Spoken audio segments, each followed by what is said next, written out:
We're back from the Blue Ridge GT, actually 2 weekends ago now. I'm a bit late on this, but I wanted to go ahead and follow up my previous video and talk about my list in a sense of a debrief, kind of talk about how the GT went, as well as start going into this idea I have for talking about actual list analysis and list building techniques by showing you how I'm going to be looking at my list and sort of deconstructing it and seeing what I would change.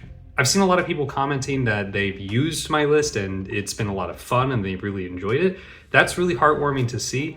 I'm still probably going to be using that list as, it's just so much fun and it's got so much flavor to it, and that alone gives you respect.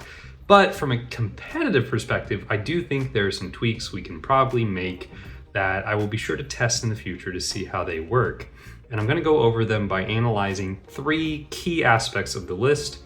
If you haven't looked at the list, I'm linking it down below, and I highly recommend you check out the previous video to kind of understand this one. But the 3 elements of the list we're going to be kind of scrutinizing are the Vanguard veterans with hand flamers, the Stormspeeder Thunderstrike, and the infiltrators along with the lone op lieutenant. But before I get too far ahead of myself, I did end up going 4-1 with my Salamanders placing 4th overall, and I'm very proud of that result. This is my first GT, my 3rd ever tournament, and I was very, very happy. I had a lot of fun. Shout out to everyone at Sector Seville and Battle Company 540 in Harrisonburg. Y'all are always a blast to play with because y'all don't necessarily follow the meta, y'all just push the meta in a way. You always bring incredibly interesting lists, and the armies always look very beautiful. So shout out to all y'all, and thank y'all for allowing me to come down and have a great time. It's been incredibly rewarding finding a community that allows me to play in a more competitive mindset and very regularly as well. So thank y'all for that. The list did perform how I wanted it to for the most part. A few caveats. I did not end up playing Necrons or Custodes, which placed 1st and 2nd in the event. First was Custodes, 2nd was Necrons, 3rd was, interestingly, World Eaters with a double Lord of Skulls list. That was very interesting to see. So I don't have data points going into the top meta lists like that, but even going into mostly power armor, which is what I fought, I still think some of the changes I'm going to show you are sensible. Starting with the Vanguard vets, we have a execution that I pretty much predicted. They're a lot of fun. A lot of people love seeing them on the table because they're veterans. They love seeing the flamers because that's so Salamanders. But the minute they hit an MEQ or a Marine equivalent, if you don't know what that means, they really don't perform all that well. They're great at sort of jumping and pouncing, like I said, and jumping on a weak flank and hitting something with their flamers, charging something else if it's got armor less than 3 and toughness less than 4. Otherwise, they are really going to struggle with just AP1, particularly if the opponent cancels it out somehow, especially if they're not hitting an oath target. It's really difficult. Against anything T3, they're great because on the charge they're strength 6, so they wound it on 2s. And if it's T3, probably doesn't have the best armor anyway, so the AP1 is doing a fair amount. But even just into like 5 Raptors, it's like a close call whether or not you're gonna kill all 5 with their attacks. The Captain obviously helps quite a lot, but it's such a big unit. If you charge it into something small and he can't get in somehow because you're like me and have messed up your placement quite often with him, it's difficult. Granted, there is something to be said of just the respect points of having them in the list, and for that, that's part of why I say I'll continue to run this list quite a bit because it is a lot of fun and it does garner a lot of credit in that sense.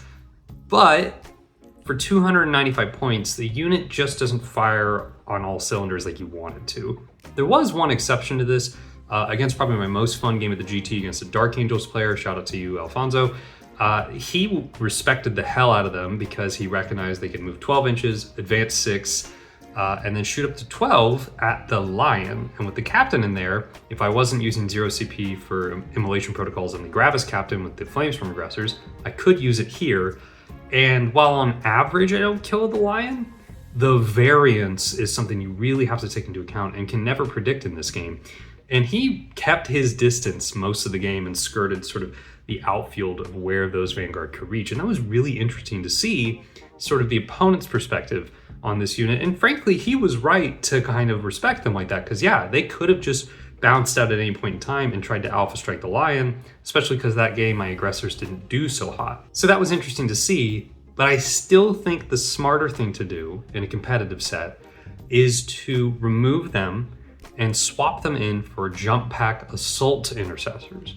The best thing about the Vanguard is their mobility. They allow you a lot of freedom in a Marine list to be where you need to be for any given objective, or pouncing on an objective if you can get them in cover. That principle still applies to this unit, but they're 40 points cheaper for 10, 170 versus 210, and arguably more lethal, particularly when we add in a jump chaplain as opposed to a jump captain to the unit. Now, why is that? So when they charge, after they finish the charge, every model you have in engagement range, it's not just every model in the unit, it's every model in engagement range, you roll a die for. On a 4-up, it's immortal. So already with the leader, they have a potential for 11.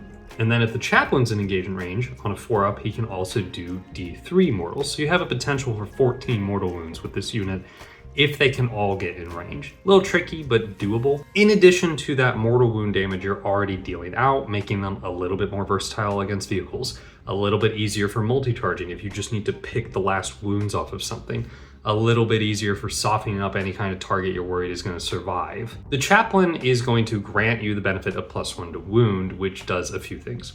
One, it already makes up for being strength 4, not strength 5. It already gives you the 2+ to wound against anything T3 or lower, meaning you don't necessarily have to have charge to be that strong. It is already giving you a 5-up to wound against vehicles, which again, you're still getting 40 attacks. You can still oath the moment, so that's nice. And in addition to that, for a +1 to wound, you're not having to use the stratagem from the Salamanders, so you're saving the CP. Arguably, yes. The ability to use the stratagem, particularly if it's a 0 CP strat on the Vanguard, would give you more wounding capabilities into other units. Like anything that's T4, T5, you could be wounding on 2s. Anything that's higher, or at least lower than T12, you could wound on 4s. But I don't think the unit is lethal enough to warrant the CP expenditure. So if you just bring the chaplain and suddenly you have 4 plasma pistols and always are +1 to wound in melee, that's a really efficient use of your sort of abilities instead of having to spend that CP. And it saves you 50 points. The list already had 5 left over, so we have 55 points to play with, which is not an insignificant amount. Now, my first thought here was 55 points, that's perfect for me to bring in another character that I always love just throwing into lists, particularly at 1,000 points, and that is my trusty Tech Marine here. I would get him closer, but the camera really doesn't want to focus on him today, so admire from afar, I guess. And that is a definitely good option. You know, you can make that T12 armor, which did what it needs to do this tournament and really was a thorn in everyone's side. Make it last a little longer, make those repulsors hit on 2s from turn 1, at least one of them. And there's value in that. But ultimately, there was another part of this list I thought the 55 points could benefit better. And that is where we can move on to talking about the Storm Speeder Thunderstrike. Now, in my previous video, I talked about how the Thunderstrike is a force multiplier and it's fast, and those are both true. The force multiplication is still there. The speed and ability to sort of help you with objectives is still there, right? But I was not utilizing this very well for 2 reasons. One, I always was in a situation where I didn't really know where to move it. And if I did move it too far up, it was going to get shot down, or as a result, I kept it too far back and it wasn't really being effective, or was never in position to get a secondary when I got one for it. In addition to that, frankly, not a lot of people ran as much armor as me, or as much armor as I was expecting. Again, I didn't fight Necron, so I didn't get to see what theirs were like, but the Thunderstrike didn't have a lot of good targets throughout the majority of my games. And as such, it kind of just was 160 points floating around very awkwardly, not doing a whole lot. Now, against more armor, that's okay because I'm consistently staying in the backfield, pinging things, and then like the volume of fire I have with flamers and tiny weapons on my repulsors really make a different kind of impact because of the +1 to wound they get and just the volume I'm able to throw. But with the lack of actual targets that were like that, and people leaning more into tactical things, it wasn't that big of a contributor. There was one unit I really felt I was missing though, particularly because of player-based terrain and the ability of people to reliably hide their units. There were so many times during games where there was just one model left hiding behind a wall, or a 5-man squad hiding out of line of sight ready to jump on me and just really punish me for any advanced movement. And that is why I think we take our 55 point budget, we spend 20, and we upgrade the Thunderstrike to a Whirlwind. Now this does two things. One, it takes care of that problem I just told you about, but the second is it further solidifies the denial zone in our backfield. You can very easily set the Whirlwind on a back corner and just signal to your opponent, unless you dedicate shots to this Whirlwind all the way in the back, which it could be hiding even depending on how you've placed terrain. You're not gonna get to investigate signals on this corner. I don't care how many jump units you have. And I'm gonna have a 9-inch bubble. I'm gonna try my best with the infiltrators and the lone op lieutenant already in the list with this Whirlwind to further deny you behind enemy lines. I could park it on an objective out of line of sight. It's another thing for me to score signals with more reliably, which this list does struggle with. And it just takes care of those pesky little problems. And it can really help in turn one if you go first and don't have a reliable oath target. You just target something for your Whirlwind to hit, and it'll very often take care of at least a large chunk of what it shot at, and then hit it again on turn 2 to get rid of it. It's 180 points. That is quite steep compared to things like Exorcists, but I still think it's pretty good, especially if you are able to do a version of this list where you fit in a Tech Marine and therefore can park him next to it, benefit from lone op, be another model on your backfield or on an objective, and make the Whirlwind hit better. Overall, it just solves a problem that this list sometimes has, and that is that if it ever gets stuck, it will eventually churn out and probably win, unless it's fighting the lion. Oh my god, that hurt. But it sometimes can't push all the way back where it needs to. And for that, it needs some indirect fire, just a little bit of indirect fire to take out and soften up these targets that are outside of flamer range. So that gives us a 35 point surplus at that point. And there's a few things we can do here. There's some fun things we can do, such as spending enhancements. We can very easily spend 25 points on War Tempered Artifice for the Gravis Captain, which, as I said in the last video, I think is a very good idea, especially if you give him the Chainsword. That way he has 8 attacks that are 2 damage, 5 of which are at strength 11, 3 of which are strength 7. I think that's very good and very sensible, but I think it's funnier to do Adamantine Mantle on the Gravis Captain and Forged in Battle on the Chaplain. That being said, I'm not sure that's the way I want to go. And that brings me to my third point of evaluation, the Lone Op Lieutenant and the Infiltrators. Now the Infiltrators always do great. They're 100 points and they're just, securing a bubble in your backfield.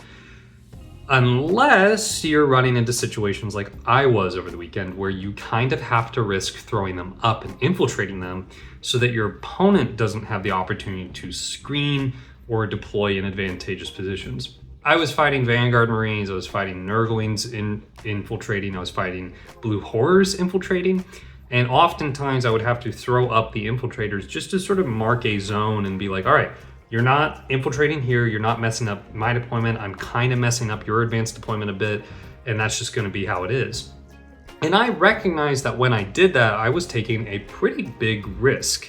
That being that if I didn't go first, this unit's dead. They were always in a position where they were probably going to die. And I got lucky both times I did this, got to go first, and they were able to move twice, because 2 movement phases, back to my home and reestablish their zone of control for deep striking. If I have 2 infiltrators, that suddenly kind of softens that blow and makes me less hesitant to do something like that, as well as gives me a particular advantage if my opponent doesn't have any deep strikes but does have a lot of infiltrators. That way I can sort of field them up. But regardless, just the ability to say I'll always have one in this backfield and one can be up there to help, that's really powerful in terms of peace of mind. And if you don't have to do that, you have 2 units of infiltrator in your backfield with a Whirlwind now, and you just signal to your opponent, you look at them, they draw behind enemy lines or investigate signals, and you go, I'm sorry, your deep strikers aren't coming back here. The question then is about the Lone Op Lieutenant, because we could take him out, use 30 points to bring in 5 more infiltrators is the idea here. And the Lone Op Lieutenant is still great. He still sits on the back objective, he scores you investigate signals a couple times maybe, he did for me at least, and he just kind of chills out. I constantly forgot to set his target priority for an objective, or when I did set it, just set it wrong. It's a lot harder than I made out originally, but like I said in that first video, oftentimes you'll set it somewhere and because of the way the list operates, you just end up never using it because you either cleared something off the objective already just through your volume of fire or your tenacity of force, and they just never come back, or they just never go that way because your zone of control is so threatening with everything you have. So it's tricky to use, and you know, he does stay safe, but I can't help but wonder if I will more consistently get results out of those 5 extra infiltrators, just making it more difficult for my opponent, give me more comfort in my tools that I can use, while sacrificing some fun enhancements, but again, not critical enhancements. And really, that's kind of the breakdown of the list. Like I said, it did fairly well. I'll still run it plenty because it was fun and it's very characterful and flavorful. But if I wanted to make it more competitive, and I will be doing some testing in the future on it, this is what I intend to do. Let me know what you think. If you are one of the people that are running this list, if you make these tweaks, like what you think compared to the other times you've run and whether or not you had fun with it. And let me know what you want to see in the future. I'm having a lot of fun just talking and rambling unscripted about lists.